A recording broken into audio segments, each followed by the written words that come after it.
Good morning, everyone. I am ready to give you guys another video. I appreciate those of you guys that actually are coming around. I frankly don't ever expect anyone to watch it, but the fact that there's been a handful of people that actually did watch the last replay, it's encouraging. I really do appreciate you guys for sticking around. Quick little channel update again.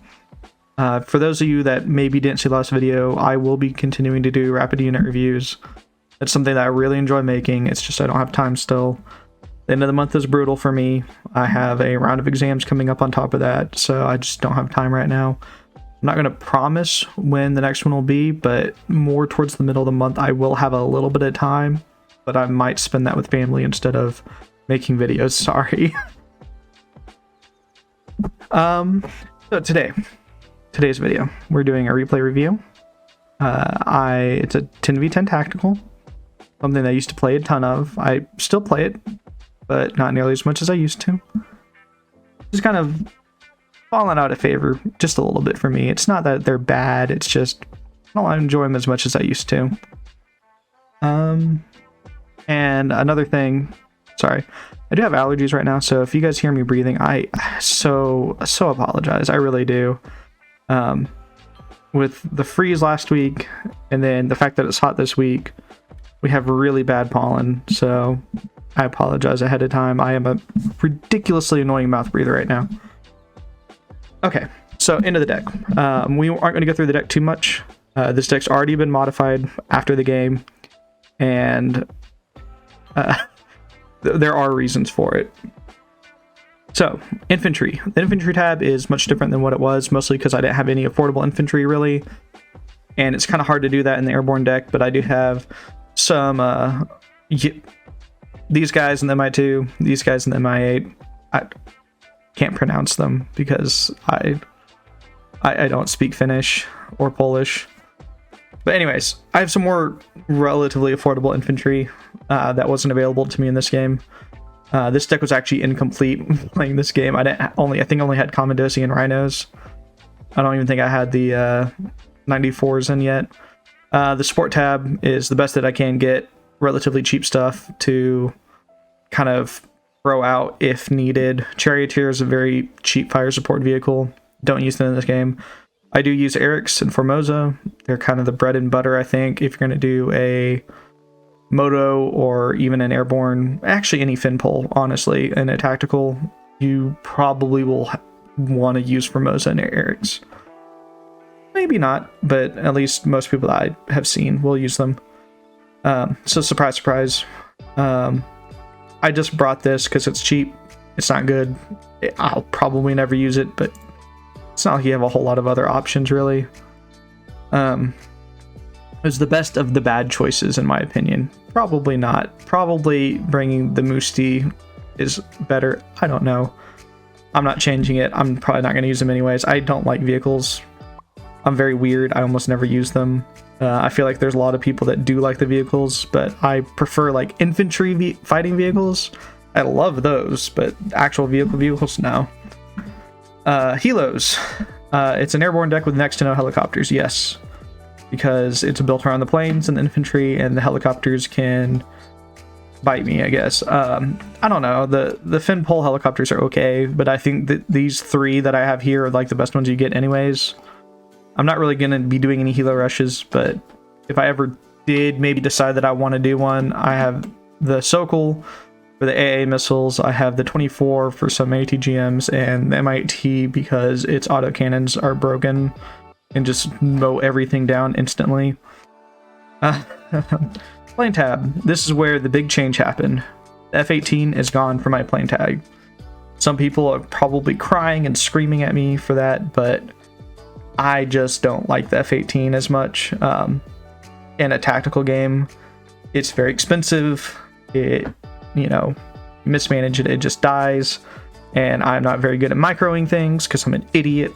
So, but I do love the MEMEGs, so that's the bread and butter for your ASFs. I brought the 913s as a alternative / backup, just because they have lots and lots of short range missiles and the 2 decent long range missiles, and they're cheaper than the F-18, and I get 2. MiG-21 is purely a helo hunter. If some person is running around with tons of helicopters, that's what it's there for. It's very situational, I know, but I'm just keeping it there just in case. The Hawk 51 is really probably a more viable option for most of the time. Those bombs are good enough. It's nice and cheap. You have the missiles. It's a very versatile, lovely little plane. And yeah, so those are probably the ones that I'll use the most. I will be using the Sierra 30, and that's my main point score in this game. But outside of that, it's a fin pull deck. Most of you guys that play the game kind of understand why most of these units are in here. If you don't know, I'm sorry. I'm not really doing a fin pull review in this. Go watch, I don't know, Stealth 17 or maybe Razman. They will definitely have opinions on this. Gosh, I can't even think of anyone else off the top of my head. There's enough videos reviewing this deck that you can find it.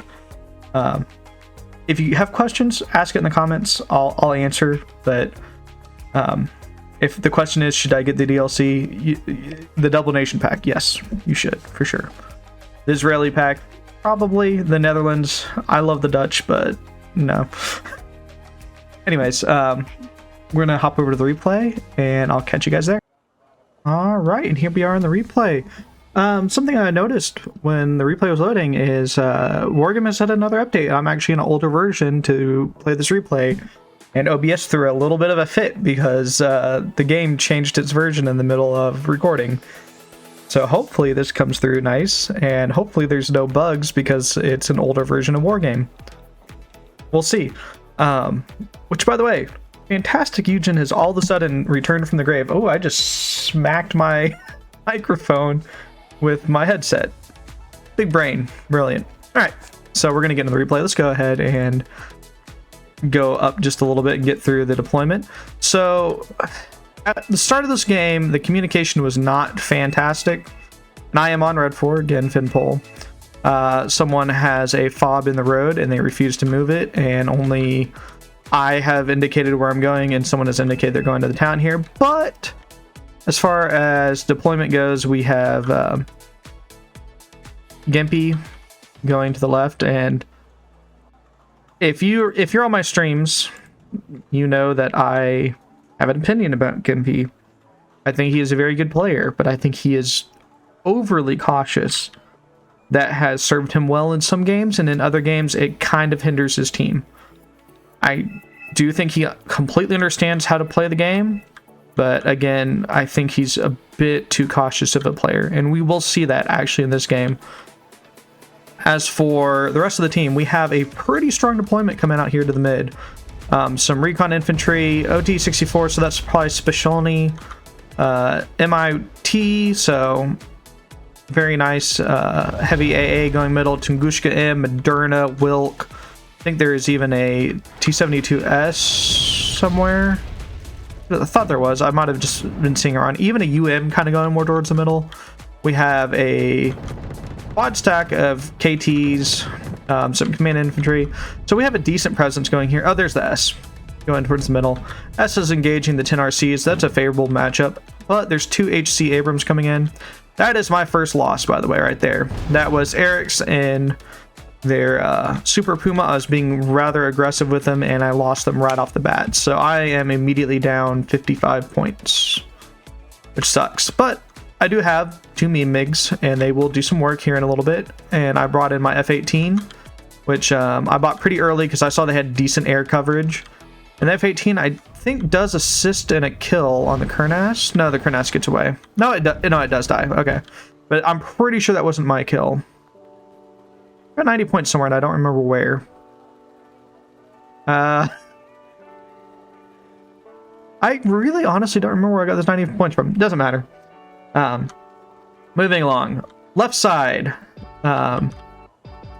Almost nothing over here from the enemy team. We have a BU, where is it? Come on.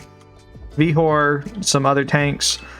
Over here on this side, the enemy team has 2 HC Abrams, 2 M1 A1s, an M2 A2. Clark is somewhere over here. I just don't see it right now. There it is. There's Leclerc. That Kratals, pretty much the majority of their team played this way. Nighthawk's coming in.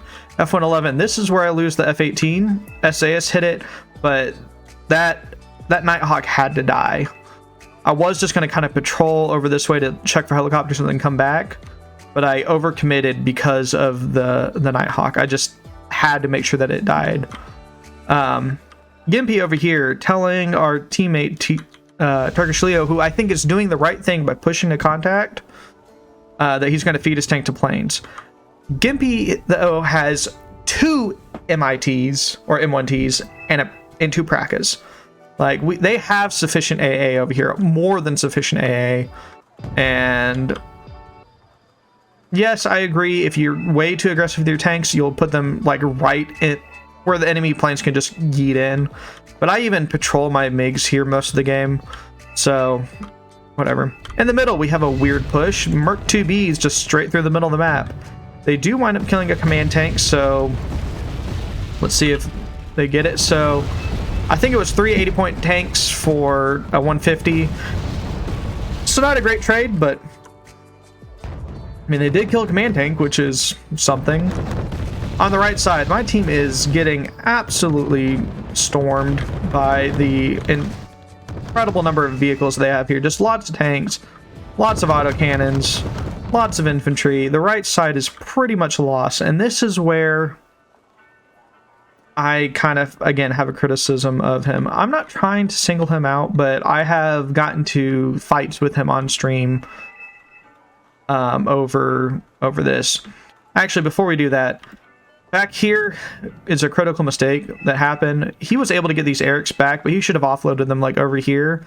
But these Erics actually offload, or their Puma gets spotted because of all the planes they have flying around, and then they actually do fire it at F-15 here in a sec, which pretty much is a Super Puma, and now the F-18's been hit by a AA missile, so the enemy team knows for sure that it's Erics, and where exactly they are. Again, they should have been offloaded like over here, weapons turned off, and then just like, I actually like to march recon infantry all the way around over here and then kind of work them up like this and see if you can get here and spot anything, because usually you'll spot the arty. Most arty players like to work their arty on the slower road back and forth. You'll get some over here, but most don't because they know this forest is a trap. But I like to walk them all the way around if I can. The Super Puma goes in and tries to spot things. We do get one of the CVs spotted, and it doesn't get close enough to spot this one, but it's not like it matters anyways. This is another thing that you should keep in mind whenever you're doing it. No one's playing artillery. We don't have any artillery to hit the CVs, so it's not like it matters that he spotted them because we don't know. And yes, I am stupid. I mislabeled the Oshkosh. It was only lit for a second. I thought it was a CV. Don't at me. Alright. Anyways, going back to the right side again, this is just not going fantastic for us. This infantry CV and this infantry CV should be running for their lives, but they're not, so we're going to lose them here in a little bit.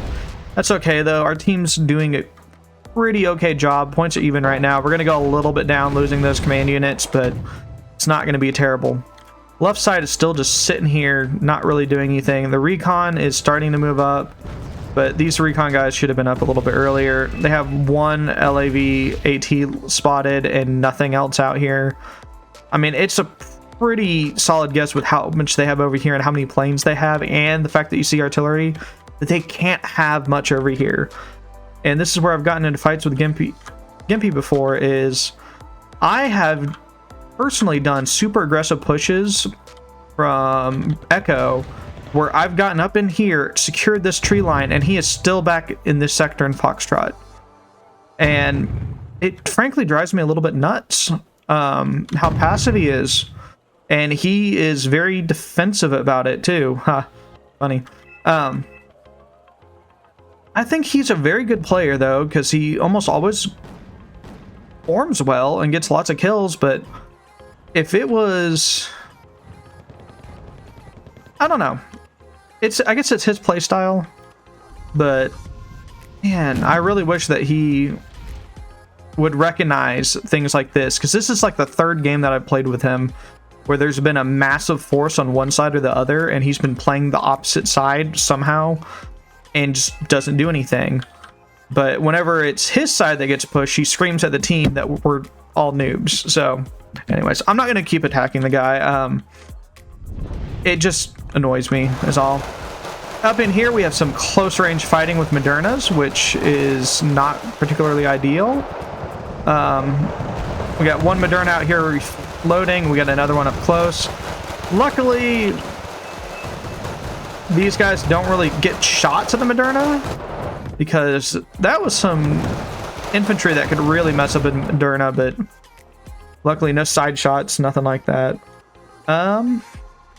I have killed a plane at some point. I don't know which plane that was. I'm too busy talking about everything else and complaining. But over here, it's not going hot. They're getting artillery. They're doing their best. They're fighting a good fight and keeping it even. They are pretty much going kill for kill in an area that they are massively outnumbered in a tactical, well, actually in any game. If you know they're this outnumbered and they're able to hold on. Oh, wait for it. Bicycle. Me Migs. That felt so good. That felt so good.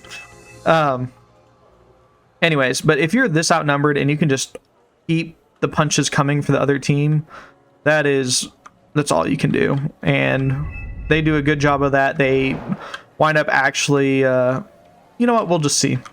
On the left side, the enemy team has finally recognized that they are completely out of things, because Turkish Leo's pushed up and killed the ATGM vehicle, the AA, and the Recon. Black Death over here is the only guy playing this side. There was actually kind of some funny jargon going on, not jargon, but some banter going on between Leo and Black Death, where, you know, Leo was kind of antagonizing and Black Death throwing it back at him. It was actually pretty funny. The other team is marking up stuff pretty good. Our team actually just killed a Leclerc. I brought in an ATGM plane. It went to face the ATGM plane, and then there was an ATGM right here that just popped it, and it was dead. So one heavy tank is dead. They still have the HCs, and I think the M1A2 is still alive somewhere. Maybe it got too. Actually, don't remember. I think one of the Modernas killed it earlier on. I'm very good at covering games. I have perfect commentary. I don't miss anything. I show you all the exciting action. I was just wanting him to offload his infantry there, and he actually forgets about it for a while, but that's okay. Again, good communication from both sides actually in this whole game. Moderna right on the front line. Two Modernas right on the front line with nothing separating them is a little bit concerning. But if it's stupid and it works, I guess it ain't stupid. This is kind of where you're starting to get into that range over here in Foxtrot that Gimpy is right about. Right about here is where you start to really lose tanks to ATGM planes unless you have AA on top of your tanks. And even then, a lot of times you will still lose them. Really, you need AA out in front. But Leo's doing an okay job of putting smoke up to cover his tank. I'm giving ASF support since he is finally pushing up. Oh,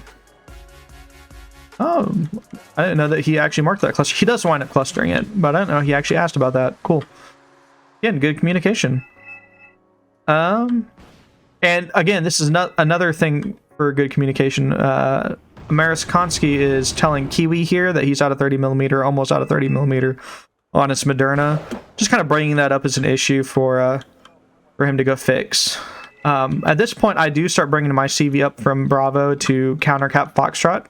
That was a conversation that's happening in the chat. And, you know, pretty much that since we lost Delta and Alpha, that we need to put pressure on Foxtrot. And everyone on the team pretty much agreed to that. And so I was willing to sacrifice my CV if necessary. On the right side, the Blue 4 forces have actually been thinned out a lot. These HCs don't really have a whole lot of infantry support anymore, neither do the MYA ones. There isn't any coming in either, so at this point, Blue has actually reached a point where they're going to stalemate pretty hard because they don't have enough infantry to back up the tanks. Some of these tanks should have kept moving up with the infantry to give fire support, and I bet both of these Modernas would have been dead if that happened. For real. Peace Ryan starts coming in. Luckily, they can actually spot the AA all around here, so they decide against sending the Peace Ryan in. which is amazing because I had my MiGs over here at the moment expecting I can't remember what it was. There's something I saw over here that made me want to patrol them over here, but since the Peace Rhine came in, and I know now they have a Peace Rhine, these MiGs are going to stay mostly over here. My UZ gets into these trees. I think it actually is spotted going in, but it doesn't get pinged. I go ahead and decide to be a little bit more aggressive with it and actually get it in the zone. But this tree line isn't really fantastic, so I'm like, oh, this tree line's a good one. So I try to move it up there, but I'm going to quickly change my mind again. There's still some Fallschmager, but this side is mostly going to stall out now at this point. We'll get back to it here in a minute. So they know my commands over here, and I am doing a dance with artillery with my little cheap CV. Unfortunately, the Prakas start getting RD'd. I don't think the Navas were spotted moving up, but we do lose a Praka, which I think is a very big asset, especially against something like a Lynx. I'm trying my best to hide the CV from the Lynx, but it's able to get away, which is amazing. Peace Rhine comes in. My jets are down refueling, and the Peace Rhine will unfortunately get good hits on the BU. And I think it might actually survive. Nope. It gets got. Good. The M1A2 has come all the way over here. So it did not get killed by the Modernas, like I said it did earlier. It actually shows up all the way over here. And I have a Sierra that really, really wants to come say hi to the M1A2. The BU's backing off because it's hurt, and the... where is it? The VHOR is like not even close. There is a VHOR. There it is. And so instead of pushing up to help the BU, he's just chilling. But don't worry, I got you. Sierra comes in, gets a kill on the M1A2. It does take some return fire, but doesn't get hit. At this point, they do bring in a Hawk because, you know, things are kind of getting desperate as far as the fact that I can penetrate their airspace pretty deep. Black Death at this point does go ahead and surrender. He was given a good call out right here saying there's heavy tanks and infantry in here. It's not really a good call out, but that's a safe assumption I think to make at this point.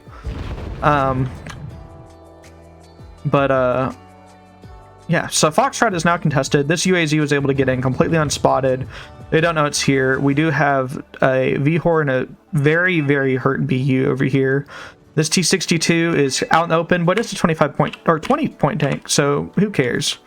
At this point, they're urging Gimpy to please use his recon and push it up so that way we can see if there's anything in here.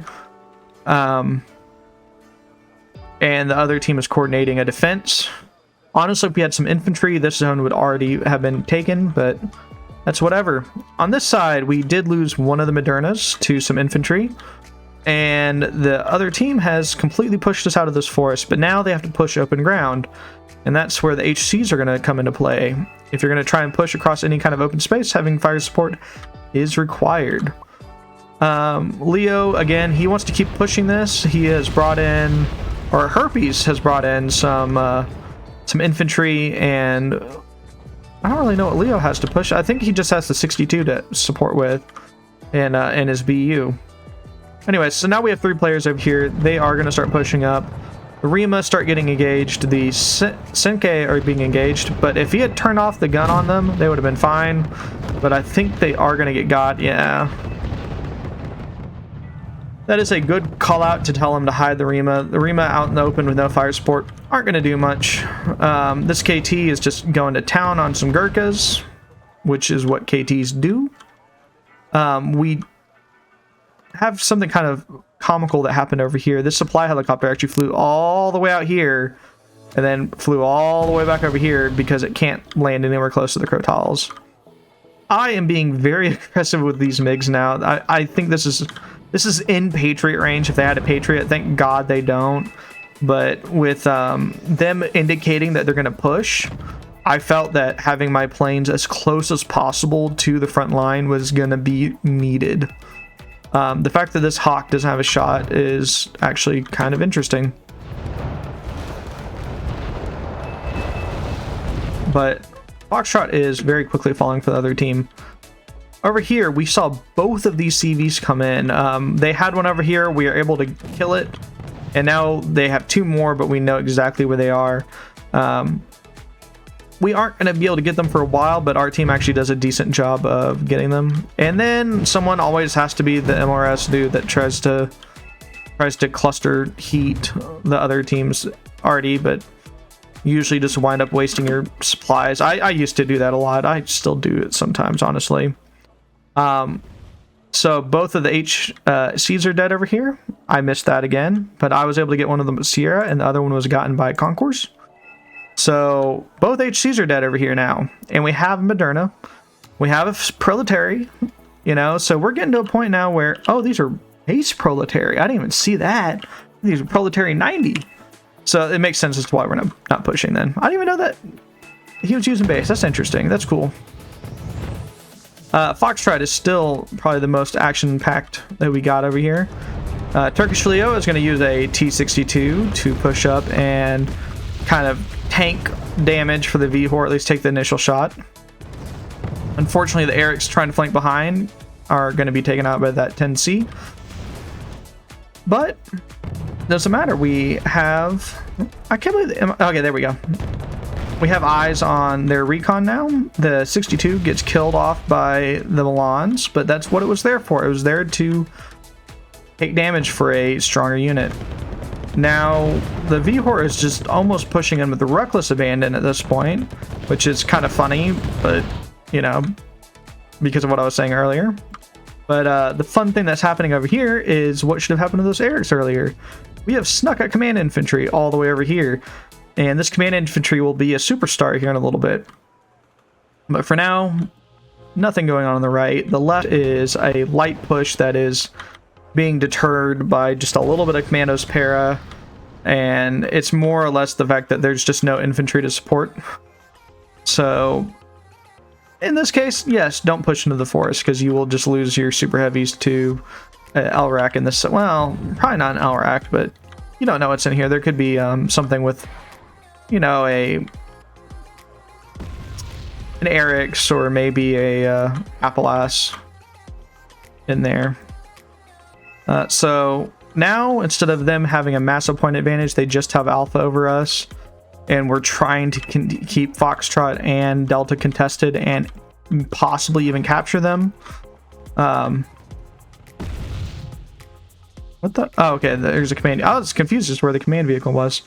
So we knew where this Leopard 2 was. We have artillery coming in after the command unit, and I have the Sierra up.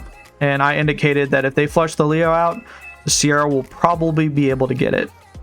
And the Sierra, as much of a superstar as it's been, is going to not have a good time here in a little bit. Spoilers.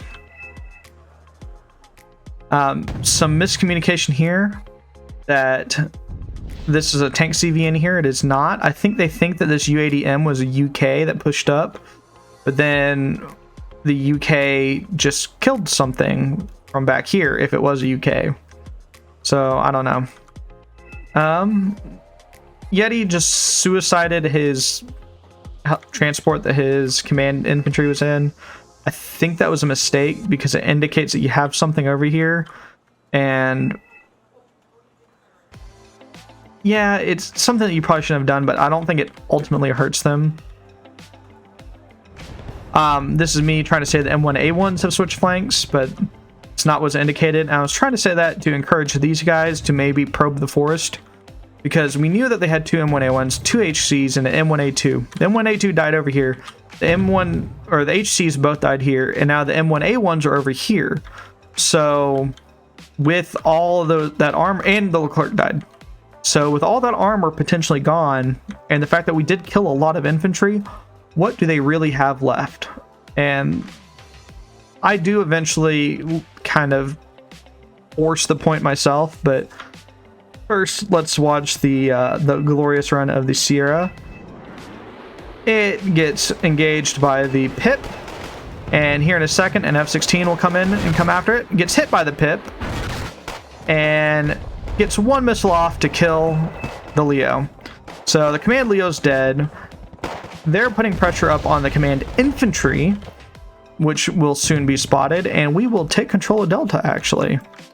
On the right side, they are just getting infantry in over here to come clear out this forest, and then they will have Foxtrot completely under their control. So at this point, our team is actually winning by a fair margin. The guys just been doing a fantastic job of making sure that their units get some kills before they die, as these guys get wiped out by Maglin. But for the most part, our team's been doing a fantastic job of just making sure that there's some points scored or assisted by their units. We've killed the CV over here in Delta. We now have a +4 in Delta, which is lovely, and we'll again soon have a +3 over here in Foxtrot. Turkish Leo, his BU is getting engaged by some Maglans, which I completely throw off on where they're spotted. I was zoomed out actually, so that was a very bad spot, but I don't know. Just trying to roughly mark where it was. We have actually pushed up this town, into this town in the middle. The Rima will be able to hold it, but being able to put pressure on this town in the middle is actually pretty rare, I feel, in most mudfight games, unless you're just slapping the other team. Which you could argue that's what we're doing, but I mean, we don't have great control of Alpha. The fact that we're able to push up here is pretty remarkable, really.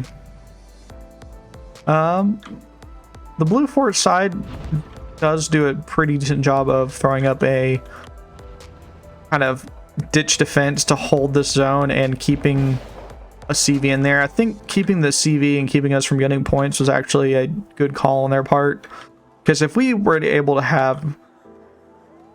having more income in a tactical is a massive advantage that a lot of people don't fully realize. Unfortunately, my MiGs can't do a whole lot against this CH-53 over here, but Yeti has been operating to Hawk 51, which is fantastic for this, and then J35 FS, which isn't fantastic, but this is actually something that that I like to do with Finpol. Is the Hawk 51's fantastic. The JF35 is just what you get for rocket plane, unfortunately. But they do get a kill on one of these, and the other one lands. Again, unfortunately, I just don't have anything that can really engage them. Command infantry, Yeti, still just kind of on a casual stroll over here. We are actually doing a pretty good job taking this town. I didn't realize this original Motostrelki is what actually does a lot of work over here, but we are finally pushing up into the last little bastion in Foxhold. The T-62s have made another appearance. 20-point tanks. Rate of fire is abysmal, and they don't have a machine gun, but you know what? They have 8 front armor and they're 20 points, so I think they do the job just fine for what's going on here. The other team has artillery really close, trying to put on any kind of pressure to stun the tanks, block their line of sight, do anything to stop them from pushing up. And blue starts to kind of surrender at this point. They've lost, I think, 3 members. And I do agree the 62s, that is kind of funny, artillery landing right where the ping was. I do agree the 62s are nice and cheap. At 20 points, they can definitely get the job done. But at the same time, I don't like the 62s. That's why. Their armor just isn't great, but they're 20 points and they can eat a shot for a tank that is actually valuable. And do some decent damage to the infantry.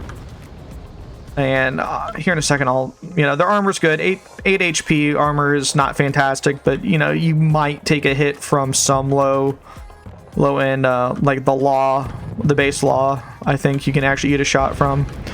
And bam, command CV is dead. So, and that's my big complaint. The rate of fire, it's 6 rounds a minute. It's just bad.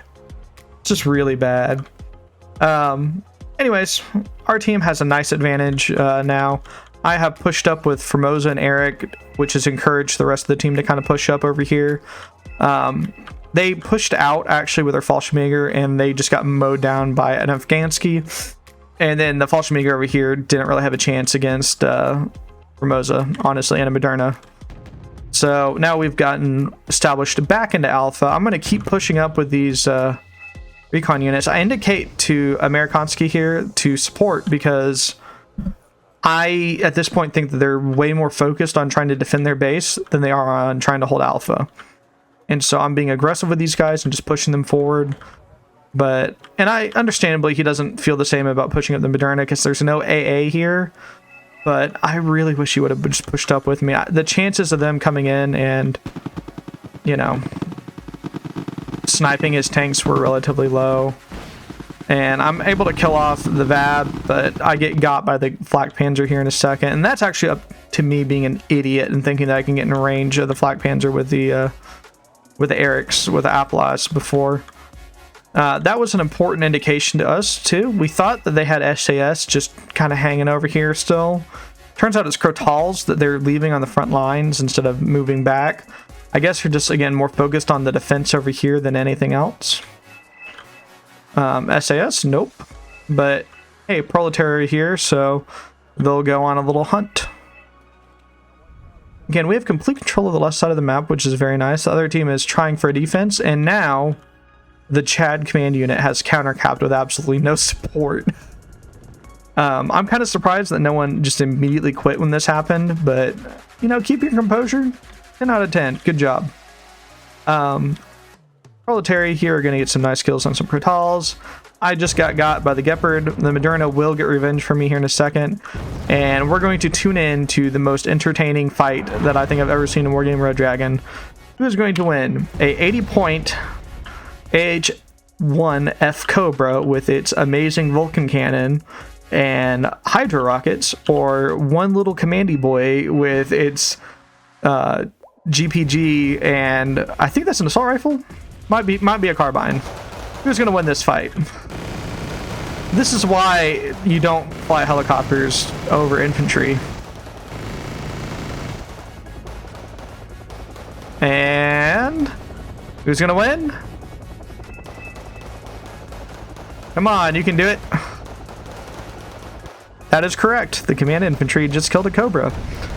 So in a rare feat, this command infantry is going to die without being that big of a loss.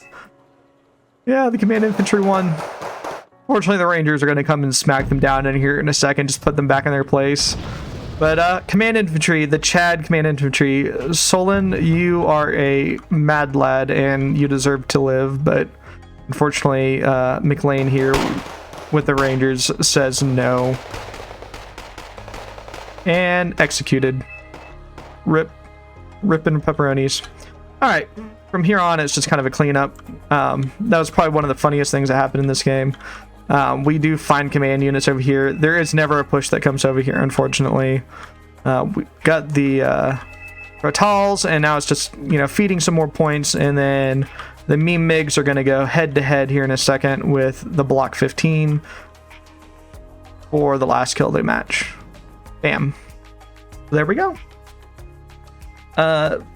Well, Blue 4 suffered a major defeat, and they, you know, technically, you know, lost by a large margin. They actually played a very good game at the start, and our team was on the back foot for sure. And the fact that this team was able to coordinate very well and put up a very solid defense and use their units effectively was just nice. It was really nice to see a team play like this. And it's not something that I feel I see enough in Wargame. Communication in a lot of games, especially the 10v10s, can be hit and miss. I admit that I'm not the best at communicating in the game myself, but this was just a very fun game to play. I really enjoyed it. I felt like the banter between the teams was okay too. It was, you know, a little bit trolly, but it wasn't malicious, which is something that you'll find a lot. Black Death, I want to say, dude, you played a very good game for what you had. You were alone against 2 players and then 3 players, and you stayed and fought and used your brain to try and buy yourself time by making it sound like you had more there and that you weren't scared of them. And, you know, yeah, you ultimately wound up getting your butt kicked, but I mean, there's nothing you could do in that situation. I really do appreciate you, though. That was a good game that you played. The rest of Blue 4, I mean, again, they technically kind of got their butts kicked, but they started very strong. They just needed more infantry to kind of keep up the push on the other side of the map, or alternatively, just hold on the other side of the map. Just more infantry to hold it. I do kind of feel that on Mudfight, pushing out of that forest is one of the most difficult things to do in the game, and ultimately usually not worth it. I've seen that happen quite a few times where teams just absolutely roll the other team in the start, but get into a situation where they have to push a bunch of open ground very close to the enemy base and wind up losing a lot of units. So that is something to consider in Mudfight. Whenever your team is pushing very aggressively and you're getting a whole lot of ground and you're starting to get really close to the enemy base, think about how much AA you have and how much heavy AA you have. Because I see those fights turn into a lot of bombing, you know, over and over and over and over. You really either need to have complete air superiority and be able to maintain several groups of fighters doing combat patrols, or you need to have a really good AA net if you're going to have any chance of winning after pushing very hard like that. And that might sound weird to some people, but on Mudfight, it's one of those maps where you can control the majority of the map and lose. Especially in Destruction. In Conquest, obviously, you've met the goal of Conquest, but in Destruction, having good map control on Mudfight isn't necessarily always a win. So, anyways, I do appreciate this team. Gimpy, I am hard on you, but again, I do think you're a very good player. I just wish that you were more aggressive and that you weren't so defensive about it whenever people ask you to push. Other than that, the few times I've played against you has been very fun. We've butted heads on Foxtrot with armor a few times, and you've kicked my butt at least twice. I think I've beat you once, so obviously you know how to play. But anyways, guys, I appreciate you guys for coming and hanging out with me. And again, I will be working on that Rifleman video relatively soon, but other than that, that's all I got, and you guys have a wonderful day.